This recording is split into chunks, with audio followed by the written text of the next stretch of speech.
Avant de parler du PSG, il faut parler de Dortmund. Lors des derniers matchs, ils utilisaient le 4-2-3-1. Dispositif qu'a utilisé l'AC Milan contre le PSG en Ligue des Champions lors de leur victoire à domicile 2-1. Dans ce 4-3-3, on peut notamment retrouver Kobel au but, Ryerson et Ben Sebaini sur les côtés, avec Schlotterbeck et Hummels en défense centrale, Emre Can et Marcel Sabitzer en tant que milieu défensif devant la défense, Julian Brandt en numéro 10, Reus et Guinoé Gitsen sur les côtés et Füllkrug en tant qu'attaquant de pointe. Dans l'animation de jeu de cette équipe, tout d'abord, il y a Emre Can qui est un milieu plus défensif et qui va rester donc plus devant la défense, pendant que Marcel Sabitzer va plus monter et proposer toute sa qualité technique pour orienter le jeu. Julian Brandt est là en numéro 10 pour faire jouer l'équipe, pendant que Reus est un ailier qui va rentrer dans le cœur du jeu et laisser plutôt l'espace sur le côté à Ryerson.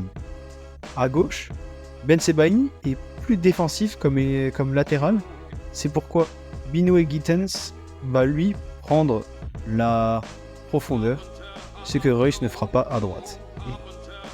Maintenant au PSG, depuis le début de la saison, Luis Enrique oscille entre un 4-4-2 et un 4-3-3. C'est pourquoi nous allons aussi partir sur un de ces deux dispositifs.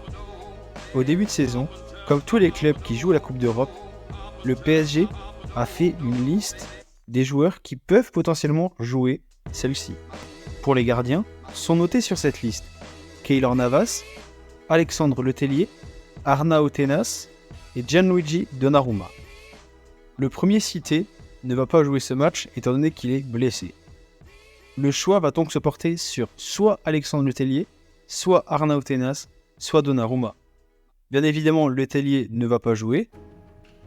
Et, grosse surprise, on ne pense pas que Donnarumma va perdre sa place sur ce match si important, malgré qu'il ait pris un rouge contre le Havre et les bonnes performances de Arnau Tenas en remplacement. Donnarumma prendra donc la place de gardien dans ce match.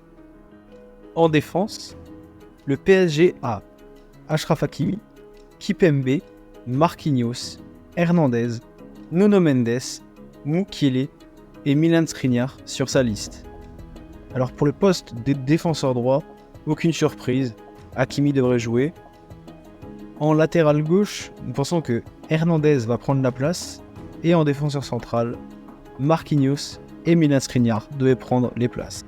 Luis Enrique ne devrait pas inventer l'eau chaude et partir sur des classiques, ceux qui ont le plus joué depuis le début de la saison. Pour le milieu, nous allons partir sur un milieu à 2, mais avec un milieu de métier au poste d'attaquant gauche pour pouvoir combiner et aider ses deux partenaires. Pour les postes des deux milieux de terrain plus défensifs, nous avons Manuel Ugarte, Fabian Ruiz, Danilo Pereira ou encore Carlos Soler et Warren Zaïre-Emery. Alors tout d'abord, le titulaire le plus évident, ça sera Ugarte. Ugarte va jouer ce match, mais la question c'est qui va jouer à côté de lui. Déjà Fabian Ruiz ne pourra pas être là après sa blessure contre le Havre. Warren Zaïre-Emery est revenu de sa blessure contre Nantes ce week-end, et malgré un potentiel manque de rythme, nous pensons quand même que Luis Enrique va le faire débuter, au risque de le sortir un peu plus tôt dans le match, vers la mi-temps ou un peu plus vers la 60e.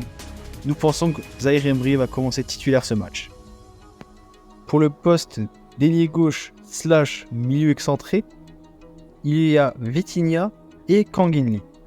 Nous pensons que Vitinha va jouer car il a plus d'expérience et qu'il pourra apporter plus à cette équipe à ce moment de la saison.